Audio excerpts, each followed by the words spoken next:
You're listening to TG1F, an F1 podcast with Kate and Nicole. We're your hosts. I'm Kate. And I'm Nicole. And this is our show where, you know what? Let's do something a little different.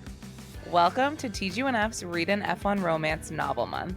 F1 romance, author interviews, book recommendations, oh my.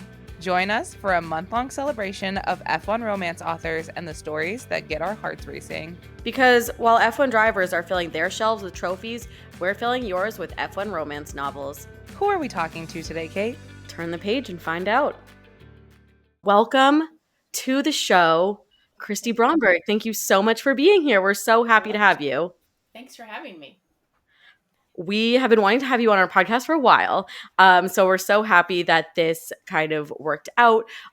So can you, for anyone who isn't familiar with your work already, can you give us a quick little intro into the Full Throttle series? Sure. I like to write athletes. I like racing. So for me, it was only natural. Like I originally came on the map like 11 years ago with the racing series. And then I veered away from it for a while to prove that I could write other things. And then with the reemergence of how huge the sports become with Formula One, I was like, okay, it's time to go back. And I love writing athletes. I love writing complicated worlds where they're interconnected. So each book is a standalone. They're not, all the racers are not on the same team. Some are rival teams. Some may be on one team at the beginning of a book and not on that team at the end of a book. Some may steal spots. So for me, I like writing the romance, but then I also like building the world around it. And I mean, let's face it, Formula One has a fun world. You have the jet set lifestyle, or you have money, so you don't have to worry about, how we're paying for this. And then you have the racing. And in romance, it's kind of a really hard balance to make sure you don't put too much Formula One in for those people who don't like Formula One. But I've been told these are like the most Formula One romances people have read. Because I do follow the sport and I do watch it and I do know the dynamics and the behind the scenes antics. So like my first book is team owner's daughter and racer who's getting a chance out of F2 to come fill in for an injured driver. So forbidden romance, boss's daughter. And then I always have deep backstories. So there's some drama there that allows you to fall in love with the characters a little bit more. The second one is Reformed Playboy. He is looking for a lifetime branding deal and needs to reform his image. So he picks someone he thinks is going to stay out of his way as his like fake girlfriend, not knowing that she's going to be everywhere in his way. And then the one I just released was good guy from the start, golden retriever, like the guy everybody loves in the paddock. But he falls for his teammate's girlfriend. And so what happens when the good guy does something bad? And then the next one is that comes out in August is I'm reforming the bad boy from the whole series. So. Oh, okay. So that's like a slow burn. It's always been the bad boy. Yeah, he's always been in the background. Like, don't look at that guy. That guy's the jerk. And then now we'll see why. Oh, wow. Interesting. Okay. I love that. I have chills thinking about it. Yeah, they all can be read standalones. However, whatever tropes hit your fancy, you kind of you always know. I always give you an HEA at the end, so when you in the other books you're going to see the couples be together, but you don't know how. I love that. So you, like Kate has mentioned, and you talked about a little bit, you have written so many motorsport novels at this point in your career. So what is it about racing that inspires you to write so much about, these athletes and these characters? I like the drama on and off the track. I like that it's elite. There's 20 drivers. Well, for now there's 20 drivers. Who knows what's going to happen? And so you're the best of the best. So there's always going to be ego. There's always going to be that quiet confidence and not so quiet confidence. If we're looking at like a Max. And so for me, I like this insular world that's that's insular to them, but that everybody else looks in on. And they think they know the driver. So I like peeling back who the drivers are from what the public persona is. I think that's where you get the romance and the, you get this public persona, but then, oh wait, who is he really? Mhm. I just like to write athletes. I think there's something about them. There's a quality to any athlete, because I write sports all over the board. It doesn't make the man, but it makes the man, so to speak. Yeah. Yeah. I mean, there's a lot of passion in being an athlete. You have to be a very like passionate person. So I think that lends itself really nicely to romance, because romance is obviously you want passion. And so to have people that are already so kind of intense in their love of a sport, to see that transferred into love for a person, I think is like so much fun. I think that's why sports romances are just so exciting. Yeah, and it's easy for a romance author because you have a built-in reason why they can't fall in love, or why they shouldn't fall in love, because it's going to just, there's so many, it can distract. I've only been doing, I'll do it after I, retire. And it's just as like, okay, well, give me a reason why they can't, and let me help show you why they can. Yeah, exactly. Sometimes love is inconvenient and doesn't It's wait always for anybody. Yeah, So what is your story in terms of becoming a fan of motorsports and Formula One? So I live in Southern California, which off-road racing is really big here. And I grew up with my dad racing all the time in off-road in the Baja 1000 and and I went to high school with Jimmy Johnson, the NASCAR driver. And so then I introduced him to my dad, and my dad was successful in his own right racing. And so then they paired up, won a couple championships, and then Jimmy moved on to conquer the world. So for me, I've always been around it. And like in my house, we always used to watch Indy races on, like Sundays before CART and IRL split up and all that way back when. And so like my first series was Indy, because I thought NASCAR was way too hard to write because their schedule is so insane. You can't, how do you write a romance when they're gone every single weekend for the next race? Yeah. So I thought it was better because there was a different spacing. And then, I mean, that was like 12 years ago. And since then, Formula One has just exploded, between just the sport in general, it coming more to America, the Drive to Survive series. And so I started watching it probably like 6 or 7 years ago. And so for me, it's just a fun, it's not always in your face, but like, it's not like every weekend. So you kind of have something to look forward to. There's anticipation. There's always drama with, who's going where. And, like people are really like team oriented. And I'm more like, okay, let's just sit back and see where people go, because I may like this team, but may not like them for the decisions they make next year. So yeah, I love that. So you mentioned that your first series was motorsport series, right? With IndyCar. So what was it that was your aha moment or triggered your love for, writing? And you said, I'm going to write a motorsport romance series. I had a part-time job. I stayed at home. I had 3 kids under the age of 5. I was going a little mentally insane. Imagine. I read 50 Shades. This was back in 2012. I read 50 Shades. I was reading some other authors that were stay-at-home moms that were starting to do really well. And I thought, I can do this. Like, I just want to work on it at nighttime when the kids go to bed, instead of watch like the same TV over and over. And so I wrote the first one and released it. Didn't tell anyone except for my mom and my husband. It did okay. And then the second one did really well. And then when the third one hit New York Times, I was like, oh, maybe I can do this. So, wow. It was just kind of one of those. It was a way different time in publishing back then when you could do that. And I'm well aware of that. But yeah, that's kind of how it started. I've never taken a writing class before. I just read I write what I like to read. Yeah. Mm-hmm.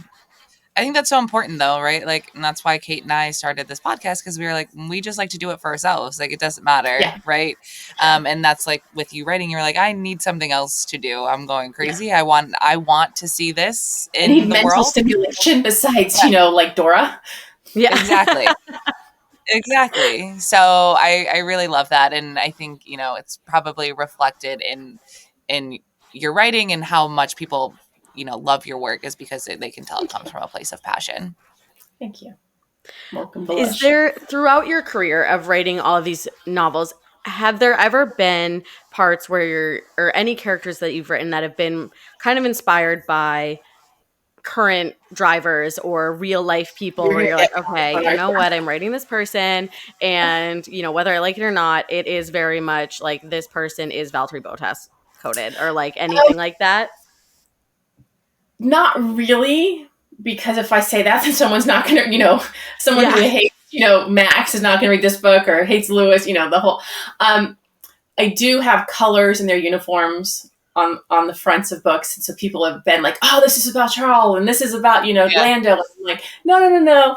I don't think so. I mean, I do, in my head, I really don't write with muses, but I mean, I'm sure some have crept in. Like we called book 2 my Messy Carlos Sainz book. He's a Spanish racer. He's Playboy. We're like, okay, so that's Messy Carlos. It's behind the scenes, but it wasn't like based after Carlos. Yeah. I mean, personally for me, I'm always reading any F1 romance is Charles Leclerc. Yeah, when the first one came out with a red suit, they were like, "Oh, that's Charles." And I'm like, "No." And then the third one is he works really well for like those fan cast videos or like the collages that people do. I'm like, yeah, he's so pretty. It works. I get all kinds of thirst trap videos from people now. Like, is this your racer? I'm like, he could be. He could be. If the shoe fits. I'm not going to complain. Yeah. Who would you want to fan cast as your drivers? Because I know that Driven was made into a TV series.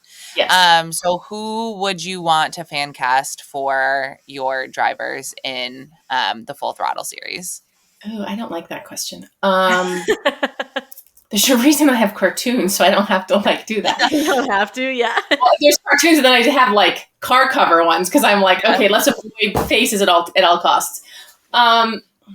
Actual drivers or no, actors, anyone who you'd be like, oh, they I think they could do would never complain about a Chris Hemsworth. We never complain about that. Who would, right? Yeah. I've never thought about that question. I don't know. I would let the readers pick. Okay. Well, we'll put out a poll. And say, I would let readers pick because I think everybody, when I write, I don't have faces with them. They're just there. I can't imagine a face. I just imagine everything else, but not faces. And that's why it was so hard when we did the Driven series in TV because every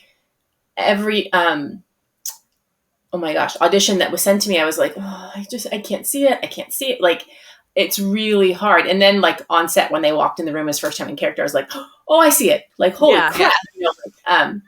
So I think I don't that's a hard one because I don't think until you see someone in that role, can you believe that they could actually do it? Does that make sense? Yeah. You need you need to see the whole picture. You need to see, I need to see you in character wearing the outfit. I need to tattoos or whether this or that. Yeah. Yeah. That makes sense.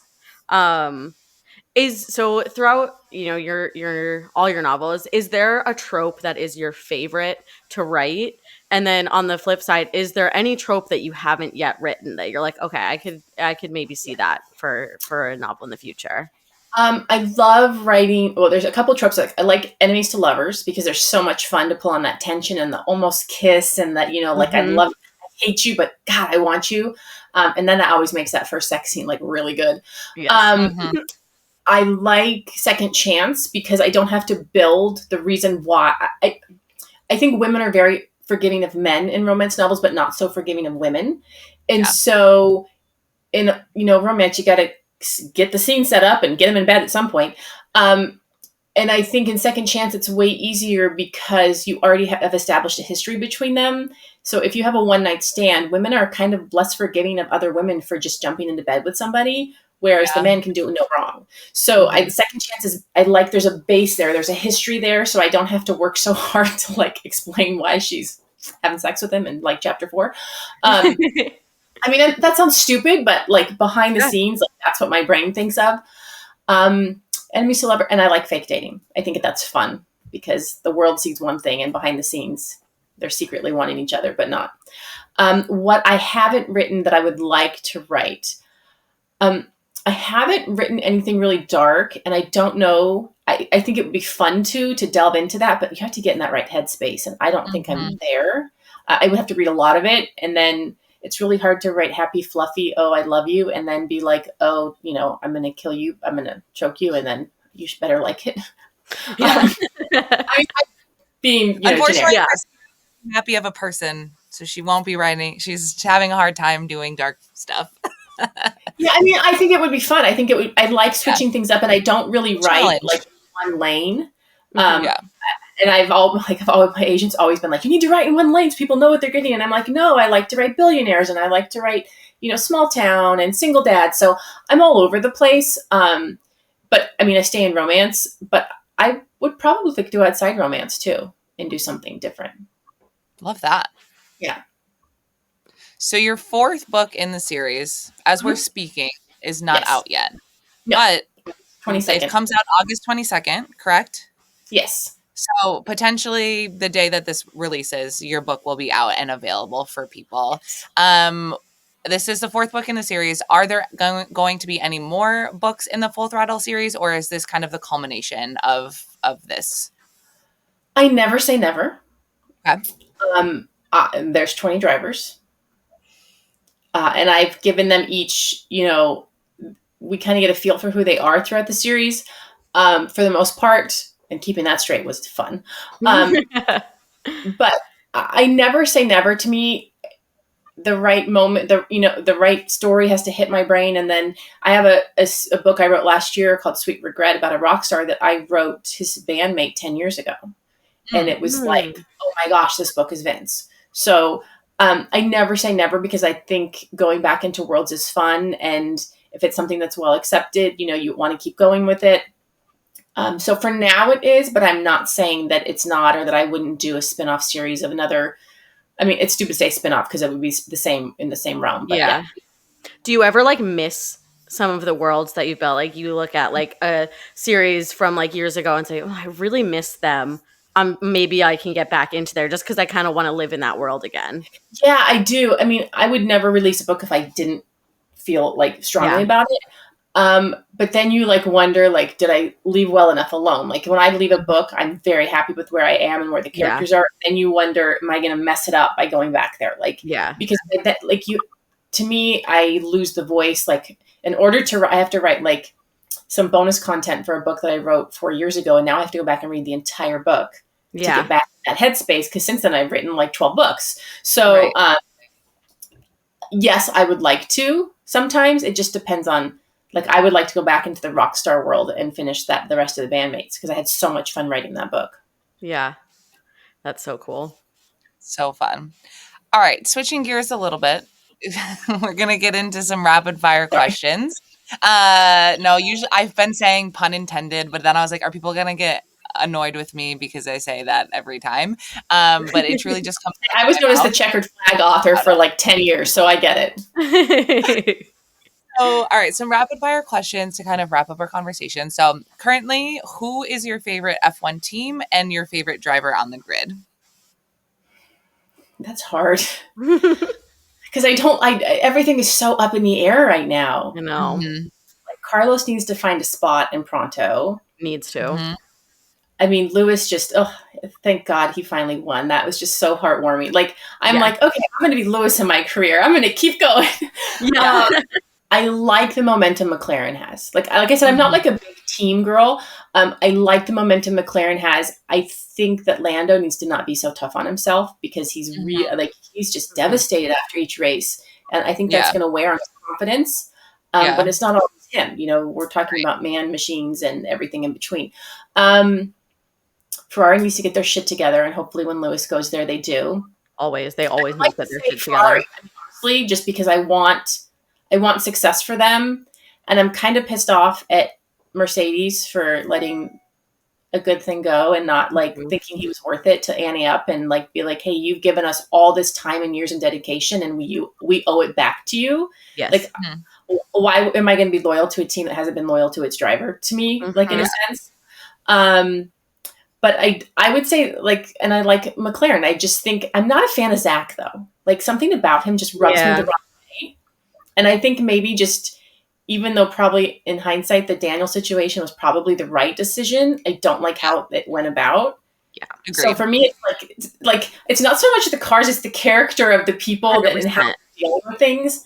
No, I'm the same way. I'm very much a fan of a person.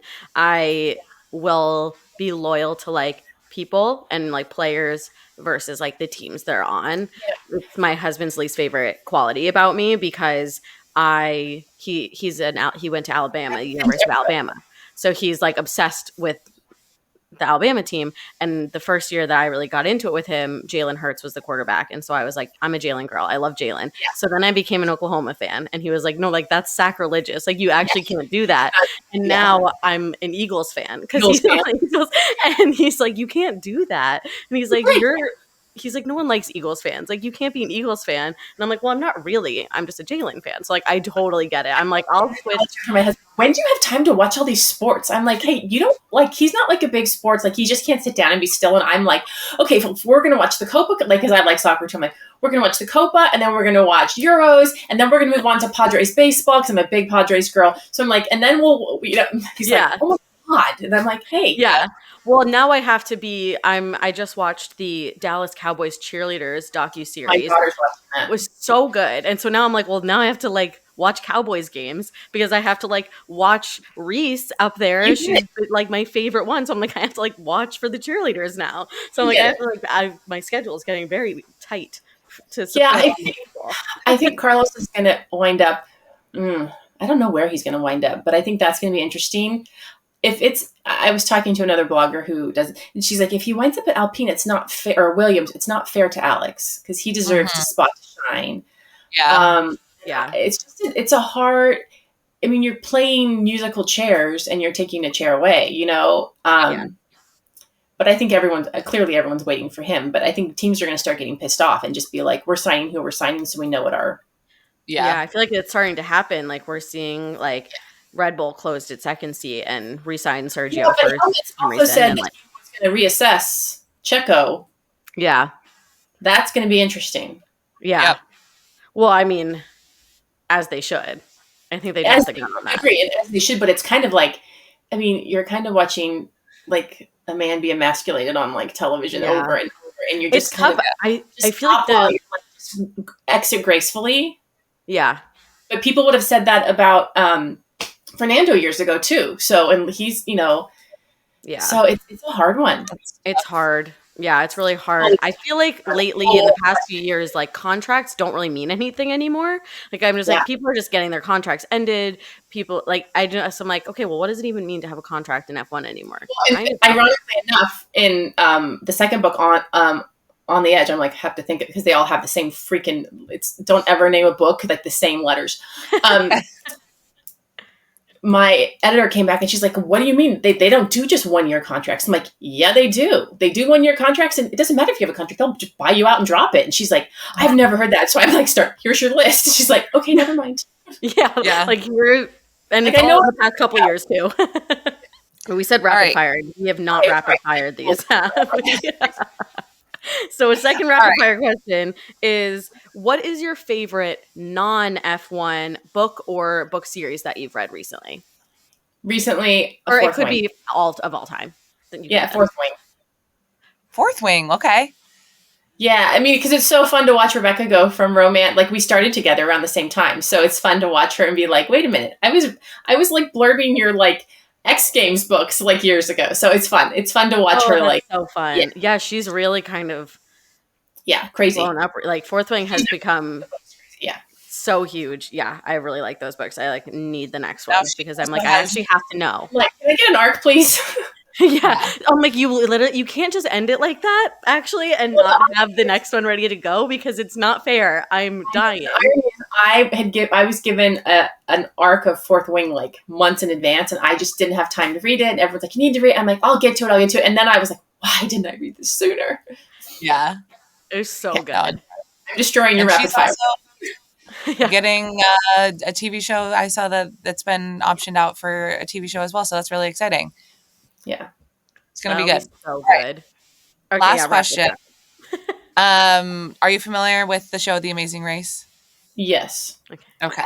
So if you were to pick one of your characters in this series to be your partner to win the $1 million at the end, who do you think you would pick? Oh, in my series. Oh, I thought you were going to ask like actual racers, and I'm like, that's a hard one. I would probably say Cruz from the second book. Okay. And he's quiet and he's smart, but we would definitely have fun. Like I was thinking of like real drivers, and I'm like, God, who would I pick? Like who's like the quiet like force? And I'm like, probably Lewis. I have strong hopes in Valtteri Bottas because I think that he's like he can like fish and swim. He can kind of do like the more like rugged things. And he was in the military for a little bit. So I'm like, I don't know what's you got. I feel like he would just say yes to a lot of things. You know, he feels like a yes man. Like you'd be like, eat this bug, and he'd be like, okay. Yeah. And I'd be like, I'm not doing it. That one's for you. Yeah. Yeah, this was amazing. Thank you so much for coming on. I've read the first book. I loved it. I haven't gotten around to the second one yet, but No. I think everyone who gets their hands on these books is going to love them. So thank you again for coming on, and looking forward to the fourth book coming out when everyone's listening to this. So go check out the series, and we know you'll love it. Thank you for having me. I appreciate it. Yeah. All right. Bye. Bye. Thanks so much for listening to this episode of TG1F, an F1 podcast with Kate and Nicole. If you like what you heard, don't miss out on the fun between episodes. Keep up with the chaos on Instagram at 2 Girls 1 Formula. That's spelled out TWO girls numerical 1 formula. And check out our website, 2girls1formula.com, to shop cute fan-made F1 merch. See you next week. But like we said, in the meantime, we'll see you on the internet.